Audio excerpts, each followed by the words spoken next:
ನಮಸ್ಕಾರ ಕೊಡಗಿನ ಮಹಾಜನತೆಯವರಿಗೆ. ನಾನು ರಫೀಕ್ ವಿರಾಜ್ಪೇಟೆ. ಈ ಥರ ಒಂದು ವಿಡಿಯೋ ಮಾಡೋದ್ರ ಉದ್ದೇಶ, ನಾನು ಸೋಷಿಯಲ್ ವರ್ಕರಾಗಿ ಕೆಲಸ ಮಾಡ್ತಾಯಿದ್ದೀವಿ. ಅದೇ ರೀತಿ ನನ್ನ ಒಂದು ಟ್ರಾವೆಲ್ಸ್ ನಡೆಸ್ತಾ ಇದ್ದೀವಿ. ಅದರೊಟ್ಟಿಗೆ ನಾನೊಂದು ಆ್ಯಂಬುಲೆನ್ಸ್ ಚಾಲಕನೂ ಸಹ. ನಾನು ಈ ವಿಡಿಯೋ ಮಾಡುವುದರ ಉದ್ದೇಶ ಇದು ಯಾರ ಕಿವಿಗೆ ತಲುಪಬೇಕು ಅಂತ ಹೇಳಿದರೆ, ನಮ್ಮ ಕೊಡಗಿನ 2 ಶಾಸಕರ ಕಿವಿಗೆ. ಆದಷ್ಟು ಈ ವಿಡಿಯೋ ಅವರಿಗೆ ಮುಟ್ಟೋ ತನಕ ಶೇರ್ ಮಾಡಿ, ಕಮೆಂಟ್ ಮಾಡಿ. ಹಲವು ರೀತಿಯಲ್ಲಿ ನೀವು ಅಭಿವೃದ್ಧಿ ಕೊಡಗಿನಲ್ಲಿ ಮಾಡುತ್ತಾ ಇದ್ದಾರೆ ಅಂತ ಹೇಳ್ತಾ ಇದ್ದೀವಿ. ನಾನಂತೂ ಕಂಡಿಲ್ಲ. ಸ್ವಲ್ಪ ಅಲ್ಲಿ ಸ್ವಲ್ಪ ರಸ್ತೆ ಕೆಲಸಗಳು, ಡಾಬರಿ ಕೆಲಸ ಮಾಡಿದ್ದಾರೆ ಹೊರತು ನಮಗೆ ಮೈನ್ ಬೇಕಾಗಿರೋದು ವಿರಾಜ್ಪೇಟೆ ಟು ಮಡಿಕೇರಿ ಇರುವಂಥ ರಸ್ತೆ.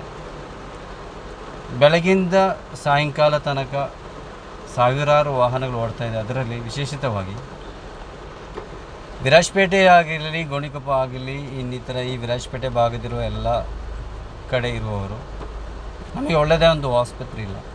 ಆಸ್ಪತ್ರೆ ಇದ್ದರೂ ಸಹ ಅಲ್ಲಿ ಬೇಕಾದದ್ದು ಟ್ರೀಟ್ಮೆಂಟ್ ಇಲ್ಲ, ಅಲ್ಲಿರುವಂಥ ಡಾಕ್ಟರ್ಸ್ ಇಲ್ಲ, ಮೆಡಿಸಿನ್ ಇಲ್ಲ. ನಮಗೆ ಬೇಕಾಗಿದ್ದು ಮಡಿಕೇರಿ ಹೋಗಬೇಕು. ಮೊನ್ನೆ ರಾತ್ರಿ ನಾನು ಆ್ಯಂಬುಲೆನ್ಸಲ್ಲಿ ತೆರಳುವಾಗ ರಾತ್ರಿ 11:30 ಗಂಟೆಗೆ ಒಂದು ಸಣ್ಣ 3 hours ಆದಂಥ ಒಂದು ಮಗು, ಒಂದು ತಾಯಿ, ಸಿಸೇರಿಯನ್ ಆಗಿರ್ತಾರ ತಾಯಿ, ಅದರ ನೋವು ಎಲ್ಲ ತಾಯಂದಿರಿಗೆ ಗೊತ್ತಿರುತ್ತೆ.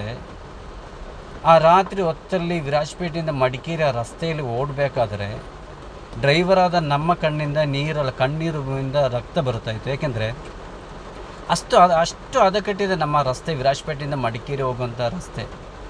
ಈ ಶಾಸಕರಲ್ಲಿ ನಿದ್ರೆ ಮಾಡ್ತಿದ್ದಾರೆ. ಅವರಿಗೆ ಏನಿದು ಗೊತ್ತಾಗಲ್ವಲ್ಲ. ಅವರಿಗೆ 4-5 ಗಾಡಿ ಇರುತ್ತೆ, ಮುಂದೆ ಹಿಂದೆ ಗಾಡಿ ಇರುತ್ತೆ, ಒಳ್ಳೆ ಹೈ ಲೆವೆಲ್ ಗಾಡಿಯಲ್ಲಿ ಹೋಗ್ತಾ ಇರ್ತಾರೆ.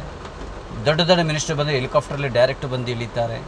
ಈ ರಸ್ತೆಯಲ್ಲಿ ನಾವೊಂದು ರಿಕ್ವೆಸ್ಟ್ ಮಾಡ್ತೀವಿ, ನಮ್ಮ 2 MLAಗಳು ಒಂದು ಆ್ಯಂಬುಲೆನ್ಸ್ ಹಿಂದುಗಡೆ ಮಲ್ಕೊಂಡು ಬನ್ನಿ.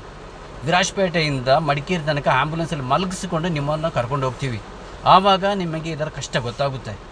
ದಯಮಾಡಿ ಇನ್ನಿತರ ಎಲ್ಲ ಅಭಿವೃದ್ಧಿಯನ್ನು ಬದಿ ಇಟ್ಕೊಂಡು ನೀವು ಈ ವಿರಾಜ್ಪೇಟೆ ಟು ಮಡಿಕೇರಿ ಇರುವ ರಸ್ತೆಯನ್ನು ಆದಷ್ಟು ಬೇಗ ನೀವೊಂದು ರೆಡಿ ಮಾಡಿಕೊಡಿ ಎಂದು ತಮ್ಮಲ್ಲಿ ವಿನಂತಿ ಮಾಡ್ಕೊಳ್ತೇವೆ. ನೀವು ಒಂದೊಂದು ವಿಲೇಜ್ಗಳಲ್ಲಿ ಕಾಂಕ್ರೀಟ್ ರಸ್ತೆ ಮಾಡ್ತಾ ಇದ್ದೀರಲ್ಲ, ಓಕೆ, ಬಟ್ ನಮ್ಮ ಕೊಡಗಿನಲ್ಲಿ ಯಾವ ಅಭಿವೃದ್ಧಿಯೂ ಸದ್ಯ ಮಟ್ಟಕ್ಕೆ ಆಗ್ತಾ ಇಲ್ಲ. ದಯವಿಟ್ಟು ನಮ್ಮ ಶಾಸಕರಾದ MLA ಅವರು, ಅವರ ಪಕ್ಷಕ್ಕೆ ಬೇಕಾಗಿ ನಾನು ಕೆಲಸ ಮಾಡಿದವನೇ ನಾನು. ಆದರೂ ಸಹ ನಮಗೆ ಇವಾಗ ಬೇಜಾರಾಗ್ತಾ ಇದೆ. ನೀವು ಎಲ್ಲ ಅಭಿವೃದ್ಧಿ ಬದಿ ಇಟ್ಕೊಂಡು ವಿರಾಜ್ಪೇಟೆ ಟು ಮಡಿಕೇರಿ ಇರುವಂಥ ರಸ್ತೆ ಆದಷ್ಟು ಬೇಗ ನೀವು